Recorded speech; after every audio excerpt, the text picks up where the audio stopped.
Hi everyone, so today we're starting on Chapter 7, Ethnicity. And ethnicity is really the bridge between culture and political geography. So we see ties very directly into everything that we talked about with culture, but we're also going to start getting into the conflict and the issues and the politics of ethnicity. So starting on day 1, Intro to Ethnicity. Take a moment in your notes and write out a definition, and this should be your own definition, not a book one, of ethnicity. How would you define it? Your objective for today is to analyze a map of ethnicities in Southwest Asia. And your tidbit of the day is that elephants are the only mammals who can't jump. Look at these pictures for a second. Look at the different people on here. See if you can take a moment to try to define these people's ethnicity. Where do they belong? It's hard. And in fact, I'd really say it's probably impossible because you don't know. So we're going to look at ethnic distribution first. One definition for ethnicity is the identity with a group of people who share cultural traits of a particular hearth. We're talking about whatever cultural traditions they practice, they participate in, and these could be folk traditions, these could be popular traditions. All of this factors in when we're talking about different ethnic groups. What it isn't is race. So race is a social construct of the identity of a group of people who share biological ancestry. This is not saying that it's not important. It's not saying that biology doesn't exist. It's just saying that the concept that we know as race is something that we as humans created. We made it up. We said, oh, these people are black, these people are white. These people are whatever. And that has changed over time. So at different times we consider different people black, or we consider different people white, or we consider different people Latino, or whatever. We change it. Sometimes we consider certain people Asian and other people not. A lot of the times, a lot of people don't consider Indian people to be Asian, and yet India is a huge country in Asia. A lot of people don't consider people from the Middle East or of Middle Eastern descent to be Asian, and yet it's Asia. So we're thinking about race as a social construct. It's really man-made. And it has changed a lot over time, as I just said. So racism is the idea that one race is inherently better than others.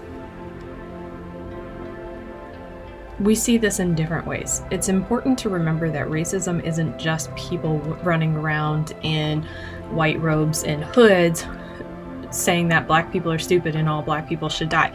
It's not that. It's the little microaggressions that go along with it. It's all the small things that add up that keep one group in power and suppress others.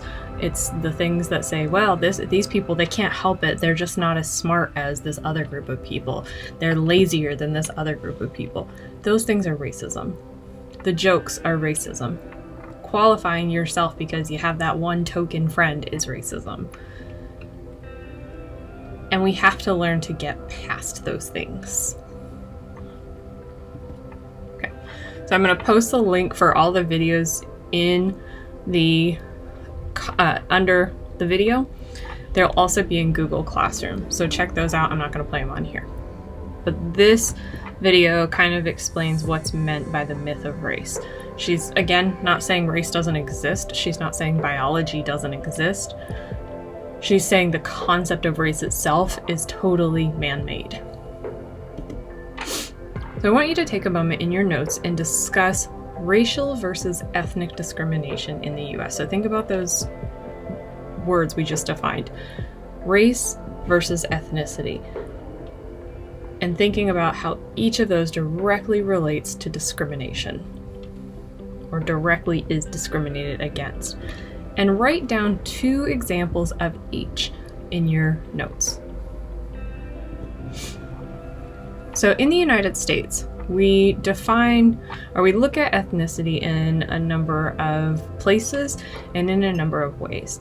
So the official US Bureau of Census, the people that are going around in 2020, who go around every 10 years and collect demographic data about the people who live in the US, they ask 2 questions about ethnicity, and they identify 3 major ethnic groups.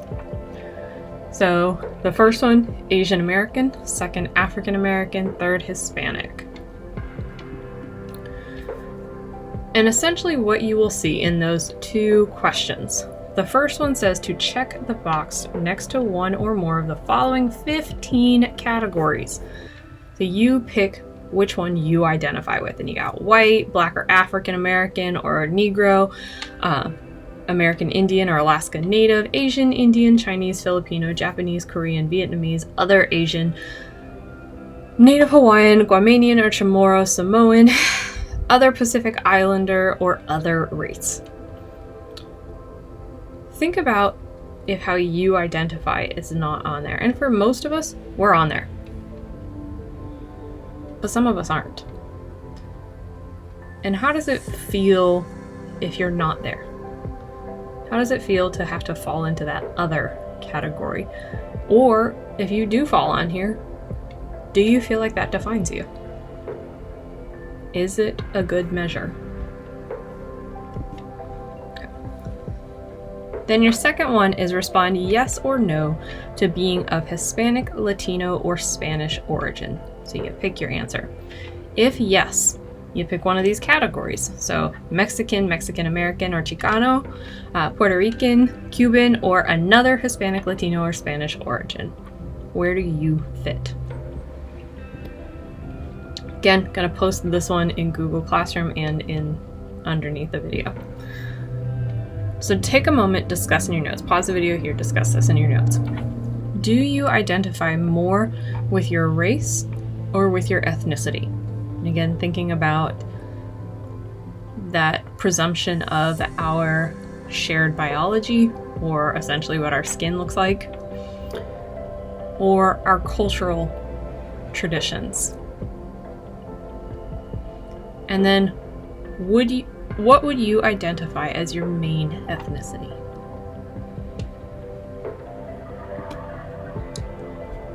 Again, in the description and in Google Classroom. Discuss in your notes again. Again, pause this. Think back to your earlier chapters, so population, migration, culture, language, religion. In your notes, make a list of vocab words and ideas that might apply to this chapter. Also that first chapter. You can look back at your old KBATs. I definitely urge you to do that. But make a list of words that falls in what we're talking about here. Don't just use this KBAT. Use all the other ones. Use everything that we've talked about, everything that you know, and put some terms that apply here in ethnicity. So where are different ethnic groups in the US?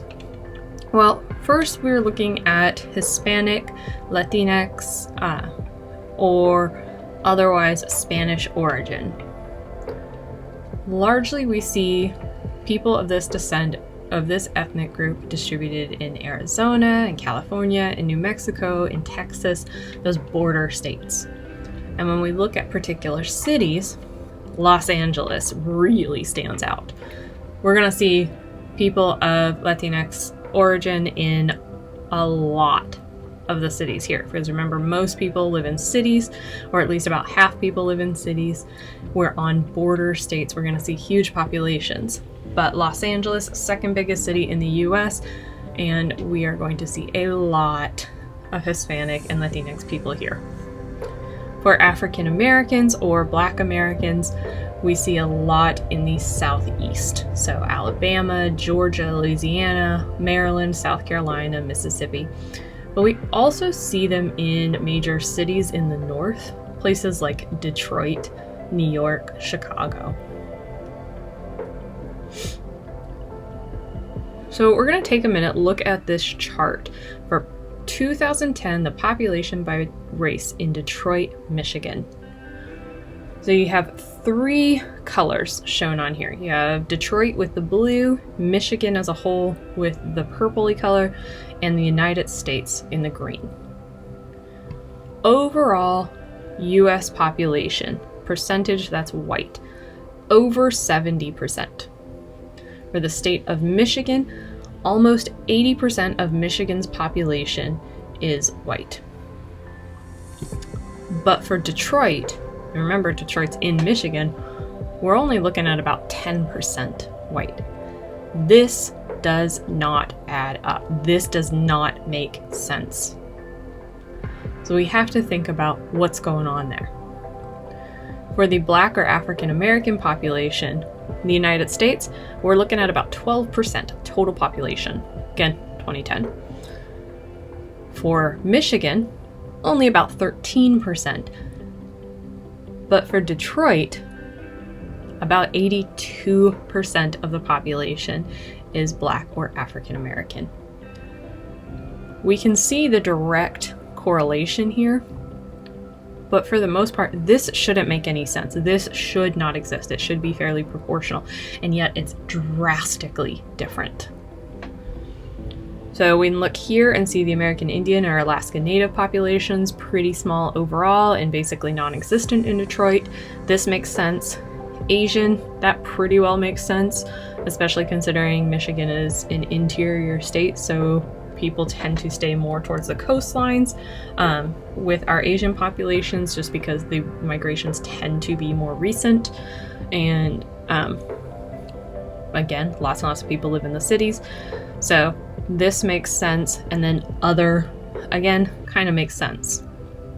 And other is really broad. It can be basically anything. Asian Americans tend to be clustered in the West, so Hawaii, California, Washington, and especially cities like Honolulu, San Francisco, and Seattle. Lots and lots of Asian Americans in these places. So again, want you to take a moment, define ethnicity in your own words. This might look slightly different than what your first definition for ethnicity looked like. Then I want you to explain why we see the ethnic distribution that we see in the US. Okay, make sure you go back and watch those videos that are linked below. Make sure that you review your notes, go back over anything that you missed or you need a little refresher on. Make sure you're reading in your text, and have a great day. Bye.